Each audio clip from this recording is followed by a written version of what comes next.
अमला की एकादशी व्रत कथा। आज अमल की एकादशी पर जरूर पढ़े यह व्रत कथा, पूरी होगी हर मनोकामना। अमला की एकादशी व्रत कथा। इस साल 10 मार्च को अमल की एकादशी है। सभी एकादशियों में अमल की एकादशी को सर्वोत्तम स्थान पर रखा गया है। अमल की एकादशी को कुछ लोग आंवला एकादशी या आंवली 11 भी कहते हैं। इसे रंगभरी एकादशी के नाम से भी जाना जाता है।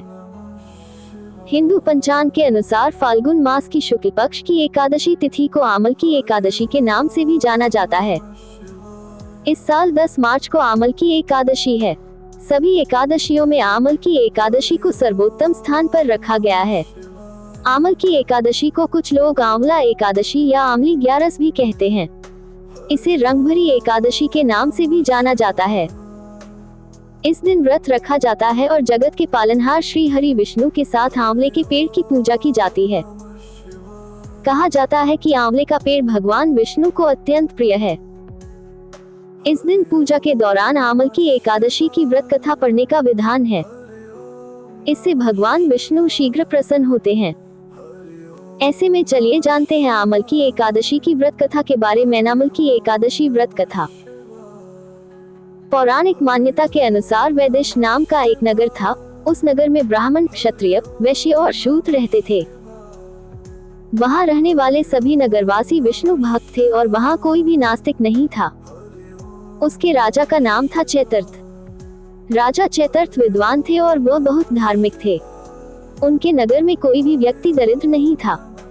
नगर में रहने वाला हर शख्स एकादशी का व्रत करता था। एक बार फाल्गुन महीने में अमल की एकादशी आई। सभी नगरवासी और राजा ने यह व्रत किया और मंदिर जाकर आंवले की पूजा की और वहीं पर रात्रि जागरण किया।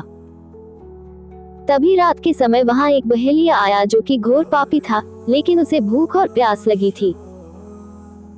इसलिए मंदिर के कोने में बैठकर जागरण को देखने लगा और विष्णु भगवान व एकादशी महात्म्य की कथा सुनने लगा। इस तरह पूरी रात बीत गई। नगर वासियों के साथ बहेलिया भी पूरी रात जागा रहा। सुबह होने पर सभी नगरवासी अपने घर चले गए। बहेलिया भी घर जाकर भोजन किया, लेकिन कुछ समय के बाद बहेलिया की मौत हो गई। हालांकि उसने अमल की एकादशी व्रत कथा सुनी थी और जागरण भी किया था, इसलिए वह राजा विदुरथ के घर जन्म लिया। राजा ने उसका नाम वसुर्थ रखा।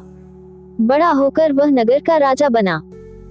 एक दिन वह शिकार पर निकला, लेकिन बीच में ही मार्ग भूल गया। रास्ता भूल जाने के कारण वह एक पेड़ के नीचे सो गया। थोड़ी देर बाद वहीं मलेच्छ आ गए और राजा को अकेला देखकर उसे मारने की योजना बनाने लगे। उन्होंने कहा कि इसी राजा के कारण उन्हें देश निकाला दिया गया, इसलिए इसे हमें मार देना चाहिए। इस बात से अनजान राजा सोता रहा। मलेच्छों ने राजा पर हथियार फेंकना शुरू कर दिया, लेकिन उनके शस्त्र राजा पर फूल बनकर गिरने लगे।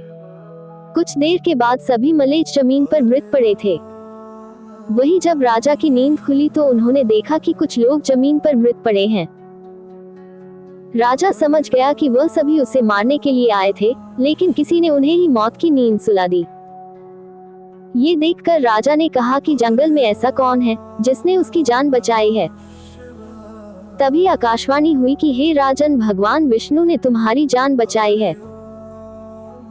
तुमने पिछले जन्म में अमल की एकादशी व्रत कथा सुना था और उसी का फल है कि आज तुम शत्रुओं से घिरे होने के बावजूद जीवित हो।